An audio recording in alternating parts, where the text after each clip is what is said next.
Good morning, everyone, and welcome to our event, Mental Health is Health, advocating for mental health awareness and practicing self-care for the social impact community. My name is Jessica Lauretti, and I am the Managing Director of the Anthem Awards, who's the host of this conversation today. Thank you all for joining us this morning. We have a really wonderful panel with folks who have a range of diverse perspectives on this topic and come from a variety of organizations and companies, folks from Twitter, Born This Way Foundation, and MTV Social Impact. But before we get started on our panelists, I want to just briefly share some information about the Anthem Awards. So the Anthem Awards is a brand new platform that is brought to you by the Webby Awards. And we launched this initiative to honor the purpose and mission-driven work of people, companies, and organizations around the world. Our first annual call for entries are now open, and we're so excited about the launch of this platform and really looking forward to celebrating the work from people around the world. I can share personally that I have been so inspired by a lot of the entries that we've had so far that come from both small and large organizations, as well as local and global people around the world doing all kinds of really exciting and interesting work across a variety of causes. The final deadline for the award is October 1st. You can enter at our website, anthemawards.com, and you can find lots of other information as well as content and features there. You can also follow us on social media. Our tags are at Anthem Awards. So that's really the best way to get all the latest information. And also I just want to mention that we're going to have another event in October, which will be a conversation around brands and social impact and how brands can make an impact on society. And just want you to keep out for information and updates on that event coming soon. So now I want to start our conversation by just sharing, I think that we are at a point where, this is a very long overdue national conversation that we're having culturally around mental health.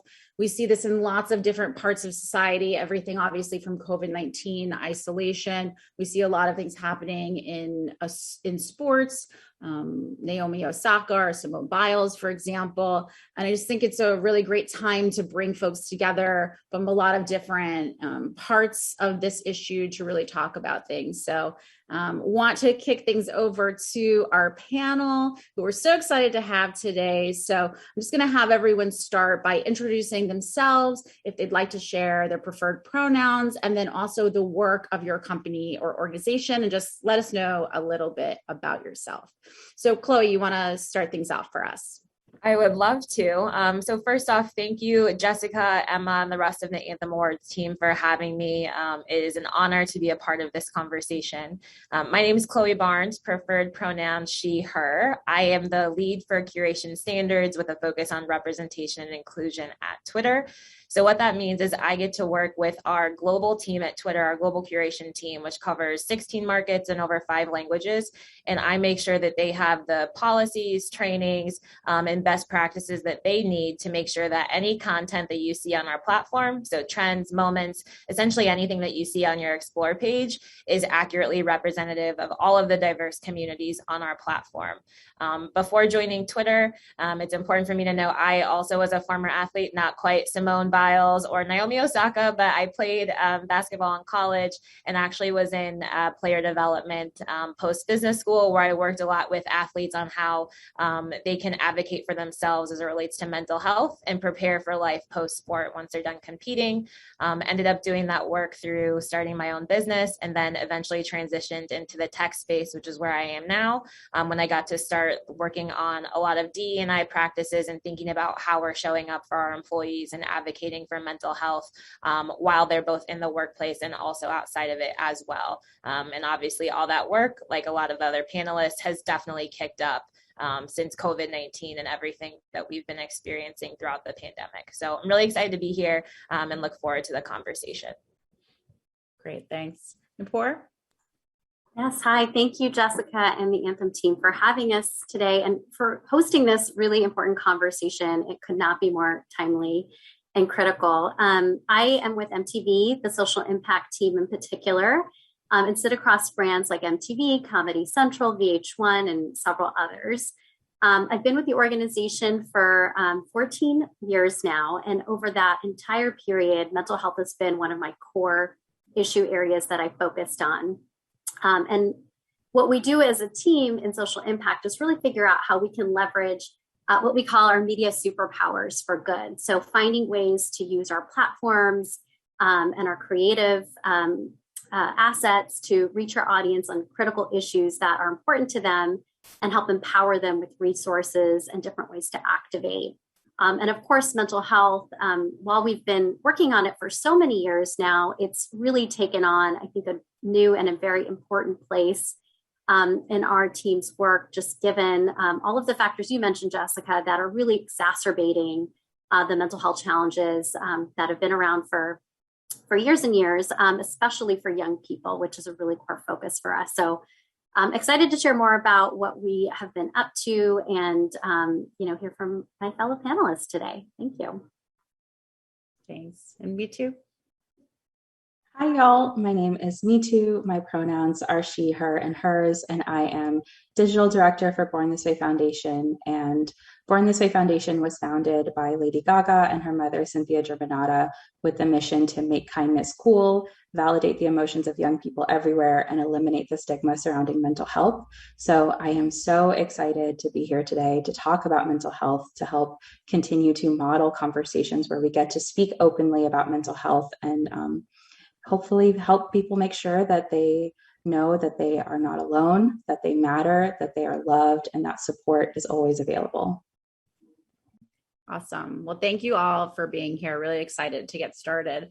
So I know that each of your organizations obviously do really different things, and each of you are working on different kinds of programming, both internally or externally or consumer facing. And so wanted to give you each an opportunity to talk about how your organization's programming is encouraging mental health wellness. So Chloe, do you want to get started about your work? Yeah, I would love to.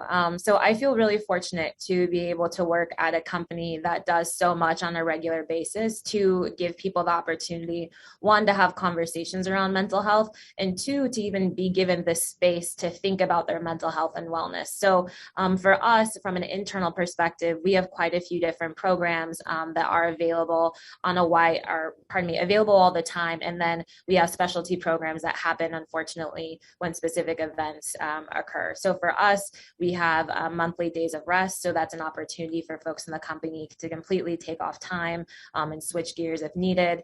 We have regular flock talks. So that's hosted by our I&D team and often external counterparts as well that will come and have conversations with particular groups of folks who want to express and really just share their opinions on things that are happening in the world. We have a program called OWL. So that's actually peer training. So in addition to the trained and licensed counselors that we have available to staff, we also have a group of trained peers and colleagues that can help support and be a listening ear to folks at that time as well. In addition to that, we also do a lot with inclusive manager training. Our I&D team is phenomenal and just hosted a 24-hour Until We All Belong summit that reached all around the globe.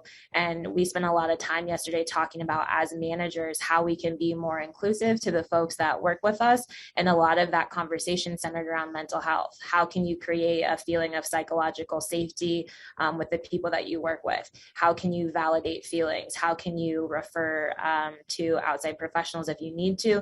And how can you make people feel comfortable about being honest about where they show up every single day as it relates to their mental health, which is something that I don't think a lot of companies have necessarily taken the time to think about. We're finally starting to do better in regards to inclusivity in terms of different, lived experiences and identities and having those conversations. But a large part of your identity is how you deal with and how you're impacted by your own mental health. So it's really encouraging to know that we are starting to think more holistically about that and how we show up and support folks. And my team specifically, our global curation team, we're responsible for reviewing and contextualizing the global news 24/7. So as you can imagine, from a mental health perspective, that is extremely draining. And so in addition to all of the items that I just mentioned, we also have specific curator-focused opportunities to listen. We also are really great with work schedules and allow people to take off shifts if they need to. And it's really an open door, open communication policy, because at the end of the day, the news is important. The work that we do is extremely important, but it's never at the expense of the safety and psychological safety of our team. So I feel really fortunate to be a part of a company that does such a great job advocating for mental health. That's great. It's really important to hear about a lot of the ways that companies are doing this work internally with their teams. I know that we're starting to see a lot of trends across the industry of companies shutting down for a week or a day, giving people time off, but really time off is just one, part of something much larger. And so it's great to hear some of the other things that you guys are working on. I know, especially around news, I can say I worked at HuffPost during the 2016 election cycle, and just being in a newsroom environment is a very intense thing. For anyone who's experienced that, you will know firsthand. And so there definitely is a good place for some special consideration there. So thanks for sharing that. Noopur, can you talk about the work that you're working on at MTV and Viacom? Yeah, definitely. As I mentioned, MTV has been in the mental health space for about 15 years. And of course, even before that, through all of the content we've put out over the years. But there are two main things we're focused on currently. One big piece of the work is thinking about how mental health shows up in our shows. We know that content has the power to really inform and influence our audiences. And we're really struck by an Annenberg Inclusion Initiative report a few years ago that showed that mental health representation in television and film was severely lacking. So because of, the role that we know media and entertainment can play, we set out on a process to bring together some of the leading media organizations from NBC Universal and Warner Media, and of course our parent company Viacom CBS, and many of the leading mental health nonprofit organizations, including Born This Way Foundation and others, to launch the Mental Health Storytelling Coalition, which we launched this past May. And one of the primary activations of this coalition was to build the first ever mental health media guide, which is an online tool at mentalhealthmediaguide.com where content creators can get evidence-based recommendations of how to represent mental health in pretty much any kind of content. And we're really hoping to fill a white space that we were seeing because mental health issues were arising naturally in our own content. A lot of our content, as many of you might know, is unscripted, and mental health, of course, being an issue that all of us experience in some way, would come up constantly in our programming. And we were often trying to cobble together like the right resources and how do we depict this issue and what should we point to the audience to. And we set out with these partners over the past couple of years to really build a one-stop shop for all of the recommendations that all of our amazing expert partners have developed over the years. So we're really excited that that's now live and a tool for anybody in the entertainment or content creation community. And we're also finding different ways to really create more conversation between the entertainment industry and the expert community through different events. We held a storytelling summit in May with lots of leading talent and content creators, and we're actually going to be on October 7th hosting the next in that series. It's called the Better Together Storytelling Series, where we're again bring together leading talent and content creators to kind of give a behind the scenes look of how mental health representations that showed up in their TV and film, how that was done, what were the challenges, what were the lessons. So that's like one really exciting new piece of work. The second big piece of work is really a continuation of what we started 15 years ago, which is really how do we speak to our audience directly through all of our platforms, whether it's our linear TV presence or our social platforms. So we decided to really reboot and revamp that initiative. And we've coincidentally branded it Mental Health is Health, just like the name of this event, because we think that message is so critical and so important And what we're really trying to do in this next era of our content is show that mental health is a continuum that we all sit on and we move across throughout our lives. Sometimes we might be thriving, and sometimes we might be struggling, and sometimes we might even be in crisis. And we wanted to really rebuild that site and that consumer experience to really speak to people wherever they might be and show them that mental health is something that they can care for and look after regardless of where they might be. And like Mitu said earlier, that they're not alone and that there's always support available. So that is the other big piece of content and creative that we've been working on. And I believe we also have a video that we can share from our launch in May. Yeah. We do a lot for our bodies.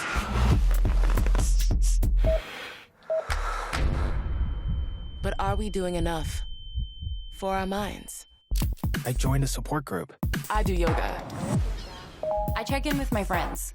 I unplug from social media. We all have mental health. So what will you do? Take care of yours. Because mental health is health.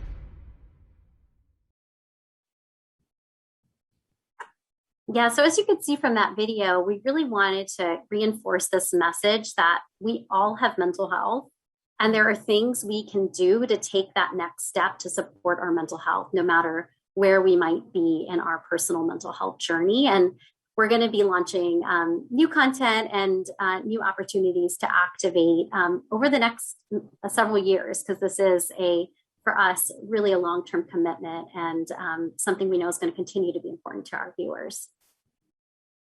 That's awesome. The media guide is so interesting because, thinking from a distribution perspective, that's just one small piece of the puzzle, right? So many people go into making these shows. And so that's a really interesting approach to create a more like B2B or kind of industry-wide guide, and also that it's available to the public is so wonderful too. So we'll be sharing the links to some of the things that we were talking about as well for everyone, so folks can have access to those resources. Okay, and Mitu, you want to talk about the work that Born This Way Foundation is doing? For sure. Born This Way Foundation is all about mental wellness, especially for and by young people and youth mental wellness. Our mission is to support youth mental health and work with young people to build a kinder and braver world. And we do that in a number of ways. We do that through participating and hosting conversations like these, where we can openly talk about our mental health and model what it means to have healthy, open conversations around mental wellness. We do that through programs and resources. Recently, we launched a resource with our friends at Find Your Anchor called Please Stay. And Please Stay at pleasestay.us. You can find mental health resources, crisis mental health resources, evidence-based self-care tips. So these are expert curated self-care tips, as well as suggestions for anchors. And so those are the things that help keep us here from day to day and moment to moment. They can be as big seemingly as finding mental health support, but they can also be as seemingly small, but still incredibly significant, like having your favorite snack, having a dance party to your favorite song, moving your body, resting, whatever it is that helps you get through. My anchor last night was a handful of gummy bears as we were cranking out some late night work at the foundation. And so I always invite people to search and think of the anchors in their life, because they're there. And then we also have our biggest campaign every year, our annual #BeKind21 campaign, which encourages people to show intentional kindness toward themselves and others each day from September 1st to 21st. And you can sign up to join us at bornthisway.foundation/BeKind21. And this was created because we know from our conversations with young people, from our work with young people, from our research, that young people who report their environments as kinder also report better mental health. That's true across where they live, work, and play. So why not show intentional kindness to make sure that the environments that we go into this fall are kind, affirming, welcoming, that they celebrate each of us for who we are. And we know that kindness is action. Kindness kindness is more than being polite. Being polite is dope. I am all about, I grew up in the South.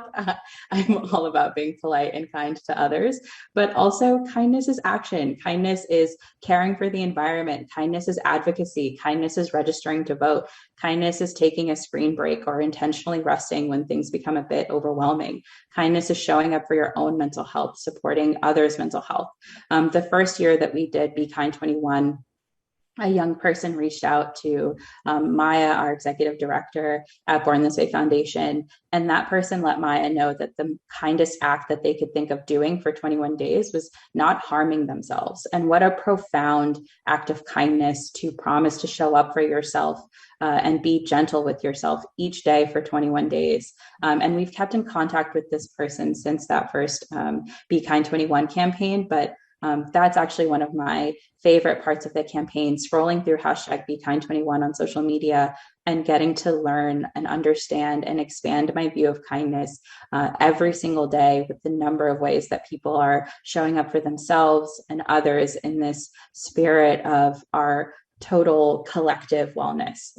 So yeah, and I think we have a video with a little explainer on BeKind21 and how you can sign up. Hi, my name is Shalila Stepan, and I'm so excited to invite you to join Team Born This Way Foundation for our 4th annual Be Kind 21 challenge at bornthisway.foundation/BeKind21. Kindness is building community. Kindness is self-care. And kindness is advocacy. So join us in building a culture of kindness for everyone at bornthisway.foundation/BeKind21. And so again, you can sign up to join us at bornthisway.foundation/BeKind21, and you can follow the hashtag at hashtag BeKind21. Our digital associate on the team, Josh Holland, has been the kindness king on social media with all of the GIFs and memes in support of kindness. So I strongly encourage you check it out, at least for a smile. That's great. Mitu, could you also share, I want to make sure we're sharing lots of resources with folks who have joined us today. So can you share with us some mental health initiatives that you've seen from some other organizations that you might like to highlight as well? For sure. So one that immediately comes to mind is Find Your Anchor. We co-founded or we created the resource Please Stay with Find Your Anchor. But Find Your Anchor itself is a resource that you can find at findyouranchor.us. And there are these wonderful boxes that the founder, Ali Borowski, designs and creates with cards in them and information about mental health resources and like bracelets and things that you can leave anywhere and just serve as reminders to others to please stay, and that anchors are around as long as you search for them. And so the cards, Ali also designs Be Kind 21 specific Find Your Anchor cards, but they'll say things, they'll say affirmations on them, they'll say statements of gratitude on them, and they'll also list mental health resources among other things. And so you can go to findyouranchor.us to donate or to support, to learn more, to order yourself a box, to give to someone you have in mind who might want to benefit from receiving a box, or to leave them out in the world, which is something that we love doing as well. And then another resource that I love to talk about, love to share about, is Not Okay app. Not Okay app was founded by Hannah and Charlie Lucas, and they're supported by their mom, Robin. And they were teenagers at the time of finding the app. And it's a free digital panic button. So it's an app that you download, and you have trusted contacts that you yourself load onto the app, and you press this button and it lets them know through phone call, text, GPS location that you need support and you need them and that your contact needs to show up for you in some way and check in. And what I love about it is that Charlie created it as this act of profound kindness and love for his sister Hannah, who was struggling with her mental health. And she said that sometimes she didn't have the energy to explain fully what's going on or or share a full text or a call, but rather like, I think she said something to the effect of, I wish I just could have a button I could press. And so Charlie got started immediately creating this resource that has now benefited so many people. And the other thing I love about Not Okay app, which I can't remember if I shared this, but you can find at notokayapp.com, is that it inherently invites a conversation when you ask someone to download it. So I initially learned about Not Okay app through a podcast, and then through a friend asking me to download it. And she let me know that she was having a tough time and that she needed me and a couple friends to download this app to make sure that we would be there for her in any scenario. And what I love about it is that I don't know that my friend and I would have spoken so openly about our mental health and checked in with each other so intentionally if it weren't for this app and the inherent, very open conversation, vulnerable conversation it requires for you to load pre-trusted contacts to make sure that they're on the other side of if you press that panic button. It's really important resources. Thank you so much for sharing those with our audience here. I want to talk a little bit about now working on advocacy campaigns around mental health issues. So let's talk about what are some of the best practices that you all have learned from your work in this space. Noopur, you want to start? I know you've been working on mental health for a long time now. Yeah, sure. I'll share one that, really is important, I think, to the success of our work, which is the fact that language really matters. Unfortunately, mental health, as far as we've come, remains an issue that people feel stigma around. And oftentimes it's more self-stigma than actual stigma from the community. But that self-stigma can be really a powerful barrier that prevents people from speaking openly and seeking help. And what we found over the years through research and message testing that we did is using terminology that really makes the conversation more accessible can really change people's receptivity to engaging. So one thing I just encourage people to do who are working in the mental health space is really be thoughtful about how you're communicating your messaging and find, think about who your target audience is, of course, try to understand them and how they talk about the issue, and then ensure that the messaging that you're putting out there really speaks to what they're going through. And it does so in a way that kind of pushes those walls down and doesn't feel as intimidating as certain, types of language can be when it comes to this issue. I will leave it at that and love to hear from our other panelists. Yeah, Chloe, you have some thoughts on this as well? Yeah, one of the things I was going to mention actually was the language piece as well. So Noopur, I'm glad that you did that. My job, one of the things that I love the most, we actually have a style guide that we provide to all of our curators that teach them the right languages, the right language to use when contextualizing trends around mental health and all of those other topics. And I think language, especially as we've seen, can make such a difference to whether people are drawn into the conversation and feel supported and included, or whether they feel excluded and like their feelings aren't validated. So definitely a +1 to that. I would also say along those lines, when I've been working on advocacy campaigns, I think it's important to meet people where they are, especially when you're talking about self-care and mental health. And yes, that can look like language, but I also think when people hear about self-care, for example, I think the first thing is like, oh, it's a spa, it's a massage, it's like I'm buying this stuff. And that leaves a lot of people saying, well, like, I can't afford that, or that's not accessible to me. And I think when we're having conversations about campaigns, being able to look at the subject from a wide variety of lenses for the folks that can maybe afford those things to the folks that can't. And I love what Mitu shared about your anchors, right? Like they're there as long as you search for them. And that looks different for every single person. So I just encourage folks when you're building out campaigns to really think about the accessibility of the things that you're speaking about, promoting, et cetera, to make sure that everyone feels included in that conversation and that they know that their mental health is just as valuable as anyone else's, and there's ways for them to get support. Those are great points. I think two other things I would add that I heard all of you say in your intros or in earlier comments is the phrase evidence-based.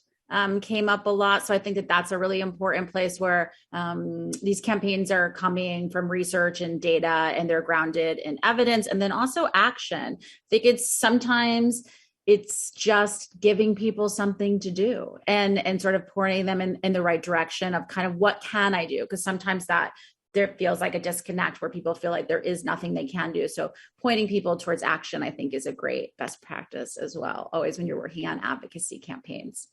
Let's talk a little bit about media representation.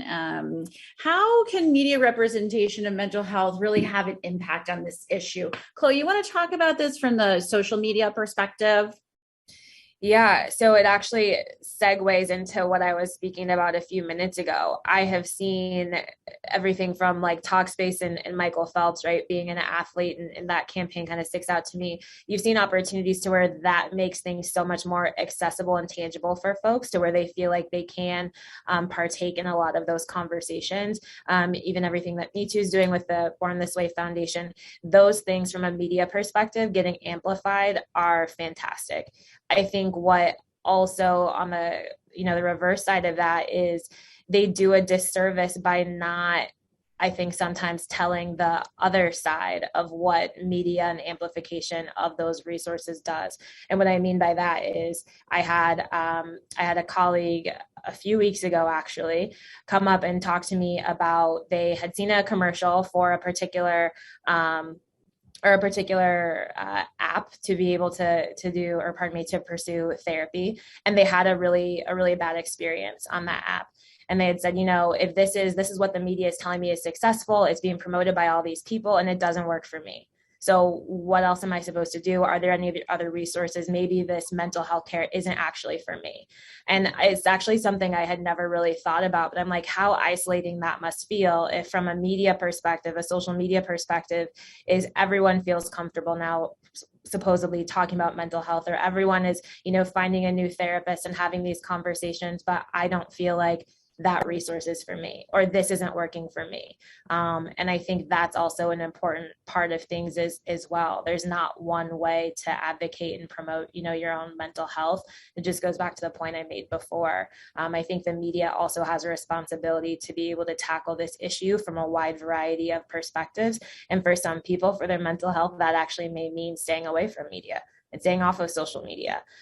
So I think it just depends. And I think that's definitely something that companies in particular need to pay attention to. Yeah, for sure. And Noopur, you want to talk from more of a legacy broadcast? Yeah.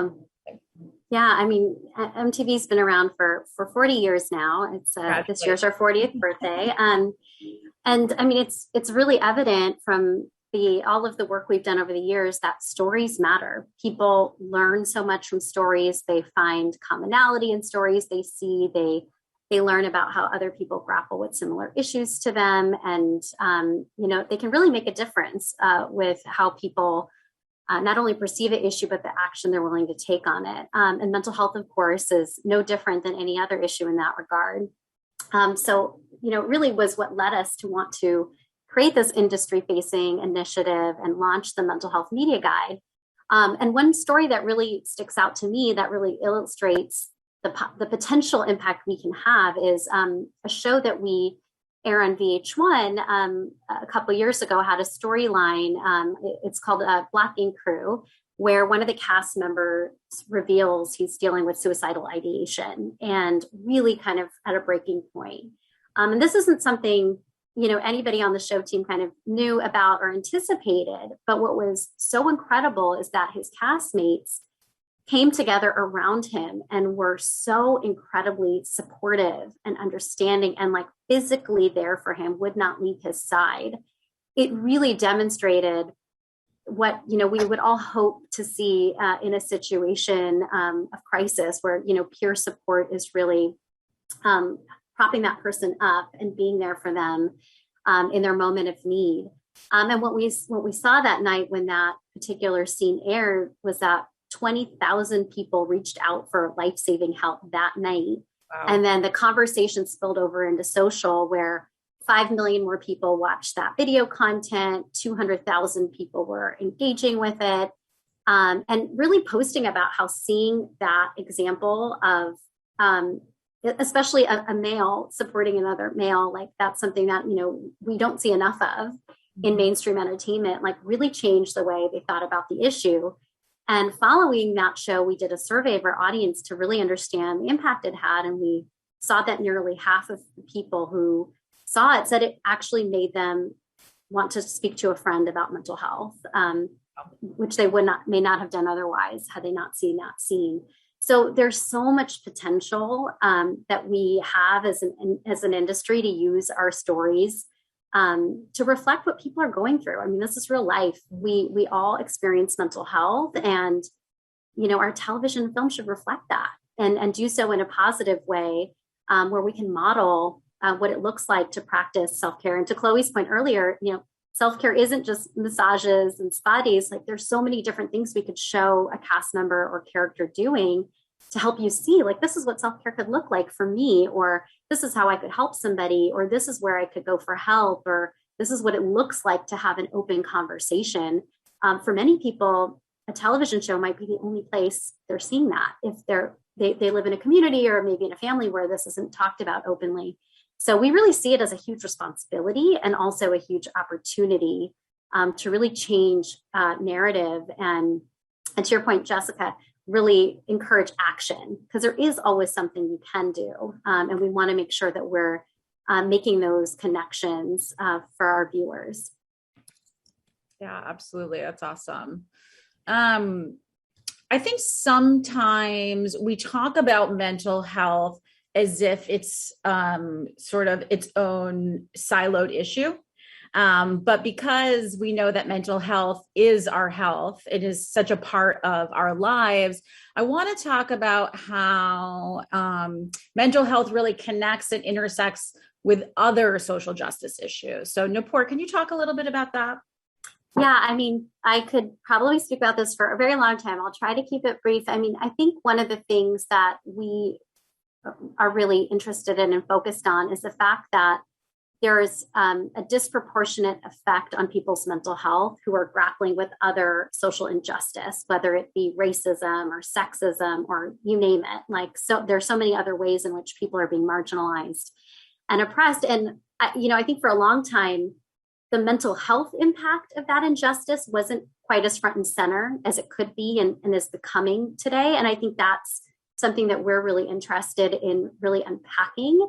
And then really thinking about how do you deliver customized resources to people who are sitting at those intersections, because the way that a particular community might talk about mental health, the cultural norms around it, or the way in which their mental health might be impacted based on what the world is pushing their way is really different than, maybe the next person. And so I think what we're really interested in is figuring out how can we really micro-target resources and content to specific audiences using, for instance, particular fan communities around our shows, where we know that maybe there's a specific demographic that really watches this particular piece of content. Like, how can we really tailor what we're offering, or through our online resources, how can we really deliver information that speaks to an individual experience? And then again, in the shows that I just spoke about, how can we show people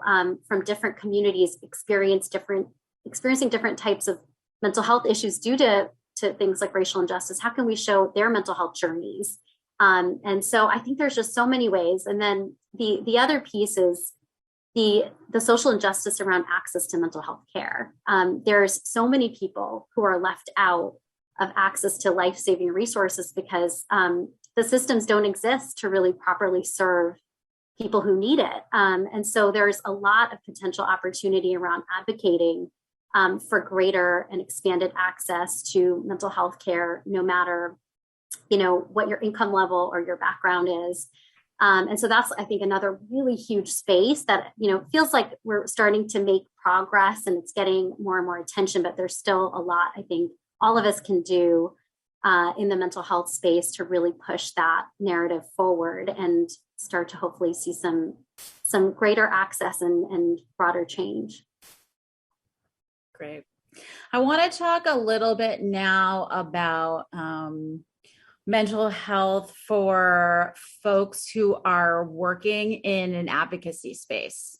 So thinking about from talking about in a professional environment. I mean, I can share personally, I've worked in a variety of different issues for the past 20 years. I worked on gun violence prevention for about a year, for example. I mentioned earlier, I'd worked in a newsroom, these kinds of things. It's like, it's oftentimes when you're working on important social justice issues, it could be a matter of life or death for people out there. It's a matter of, fundamental human or civil rights for people. And so what is it like when you're the person who's working on those things day to day? Can you share a little bit about how you as a social impact professional practice self-care and sort of take care of yourself while you're working on these issues that help so many other people?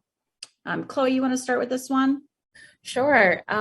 So I think there's a few different things on a day-to-day basis. Is actually one of the reasons why I love working on our team so much, is because we don't necessarily always model it, but being around and stimulated by all the things that are happening in the news, it can be a lot, especially when you're talking about, 8, 12-hour shifts, covering, different time zones, markets, all of that gets to be a lot. So some of the things that we always preach and practice within our team are things as simple as taking breaks, changing your shifts so you're not inundated by one particular topic or conversation for too long.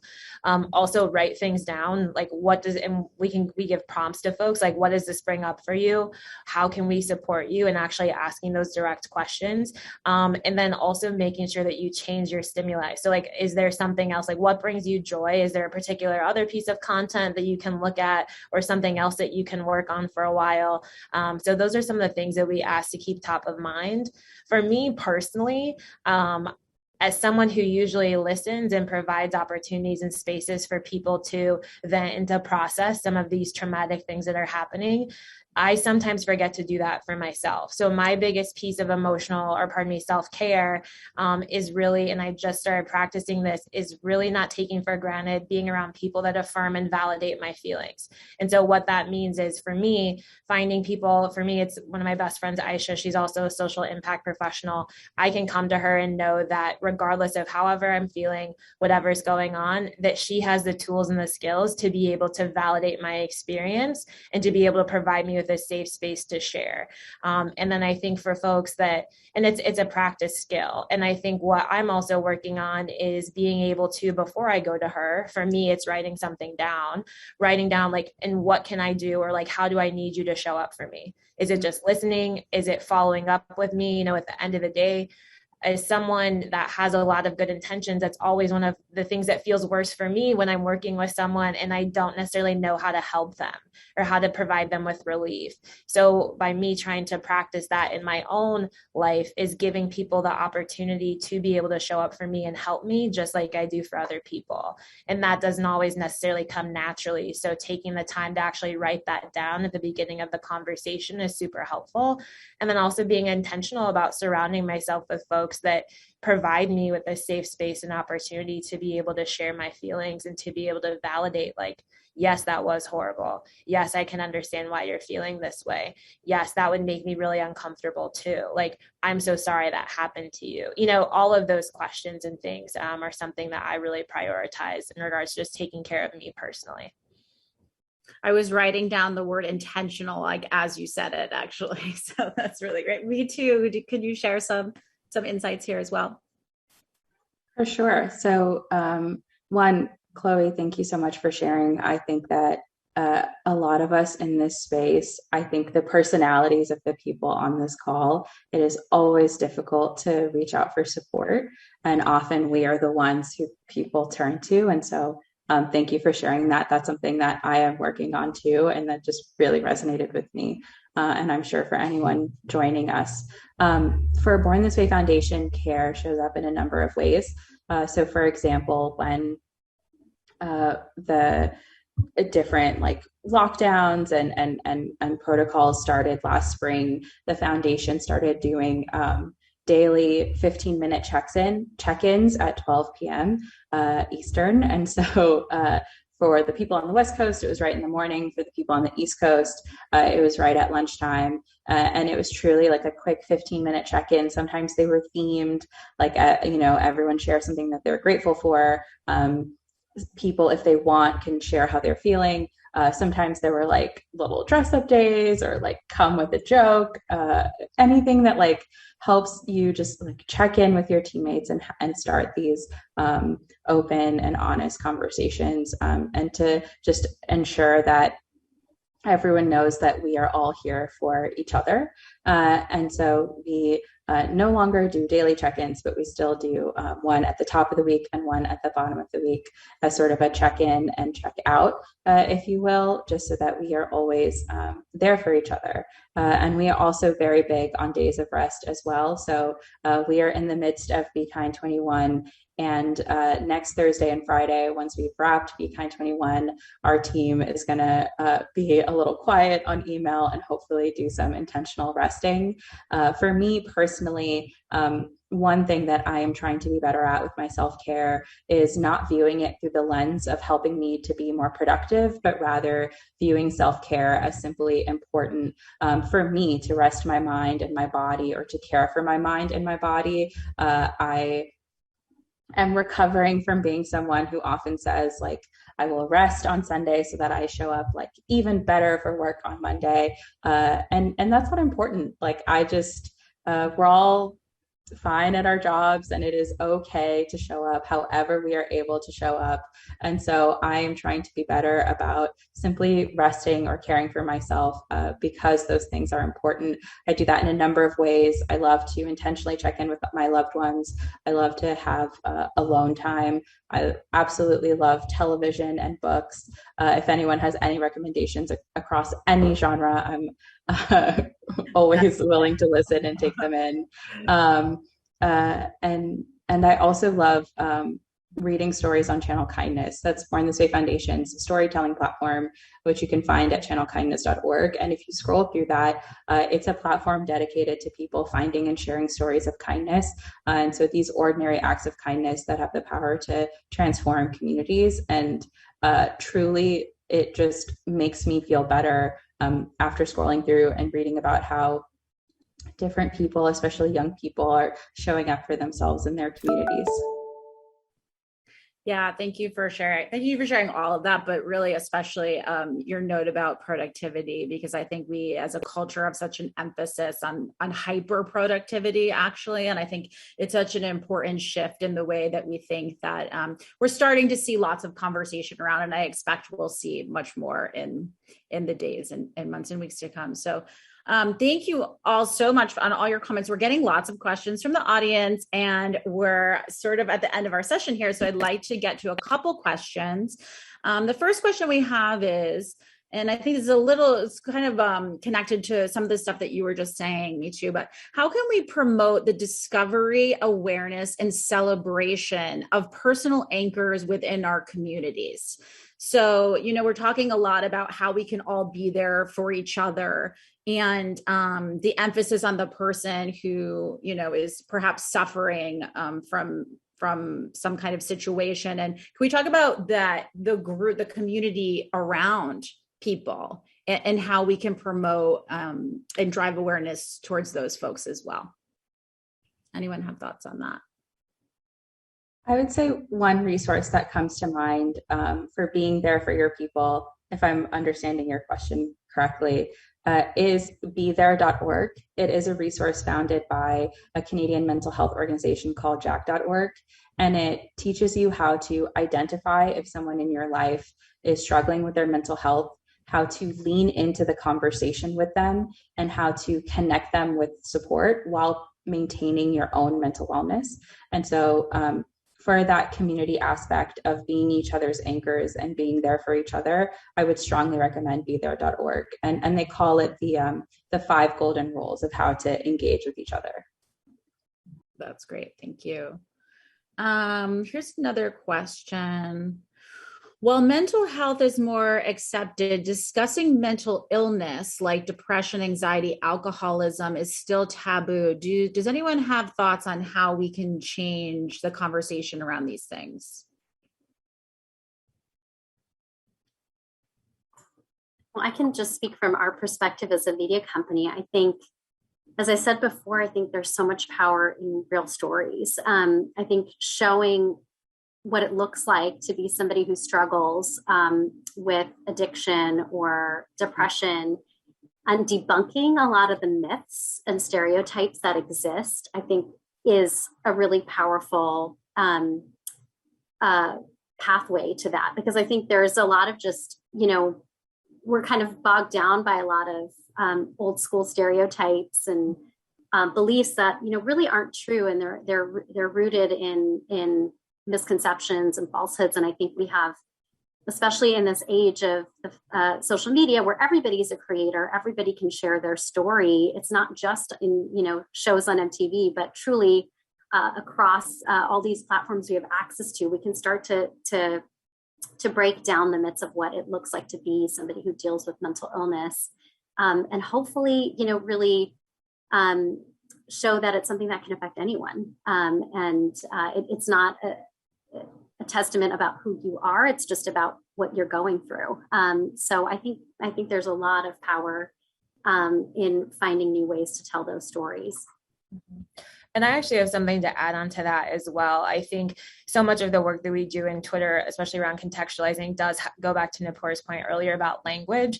And I think a lot of the stigma with talking about people with bipolar disorder, people that, are experiencing or deal with alcoholism, is this notion that is who they are as an individual. So making sure to even use like people first language. So in focusing on like what someone has instead of what they lack. So for example, instead of saying like a high school dropout, like someone who completed 8th grade, instead of saying an alcoholic, like a person that is experiencing alcoholism, or a person that is dealing with alcoholism. So there's different ways, I think, even on a small scale, to change a lot of the language and the conversations to where there is a distinction between what illness you are actually dealing with and suffering from versus like who you are as a person. And I think that's a way to, in a small way, to be able to start changing and shifting those conversations. That's I really just want to say I love that point, Chloe. And it's one of the recommendations within the media guide as well around language, about that people first language and not defining people by what they might be struggling with. I think that's so important. And I think that's where a lot of this historical kind of the myths and misconceptions come from. It's because a lot of the language we've seen perpetuated in media is that stuff like alcoholic and addict, and really just language that reduces somebody to a struggle that they have, when there's so much more to who they are than that. So I just want to plus one that point. And if people are creating content or trying to tell stories, there's tools in the media guide to help you figure out what that right language is. And it sounds like Twitter also has some really important tools as well. We're going to take one more question here because we're getting close to time, but what advice do you have for those who don't feel psychologically safe in their workplace or company culture, especially if there's no HR or people team? Any thoughts on that? I would say I can take the first go at it, and the other panelists would love to hear your thoughts as well. I think that unfortunately that's a reality that a lot of people have to deal with. I think it goes back to the point I made before. There's not as much being done from a training standpoint with managers on how to effectively engage with people that are dealing with certain illnesses or having a hard time with their mental health. I think that is important to make sure that you have additional resources outside of your workplace that you can leverage and that you can go to. And then I think also, especially and that's where a great coach comes into play, or a therapist. How I always work with folks that have a similar situation is, one, even if you don't feel great in your workplace from a psychological safety standpoint, what resources do they offer you to be able to find the help that you need, at least initially, whether that's like EAP or free coaching through your insurance or what have you? How can you use that situation, one, to be connected to the support that you need, and then two, who in your circle of friends or what communities do you belong to where you can get that help and support? And I know that's not a necessarily a perfect answer. But I think there's always ways to find support, to be connected to resources, and to remember that you're not alone. And I apologize as someone who has been a part of very toxic work culture, not at Twitter. It is very, very draining. And I'm sorry that whoever asked that question is going through it or knows someone that is going through it. Thank you.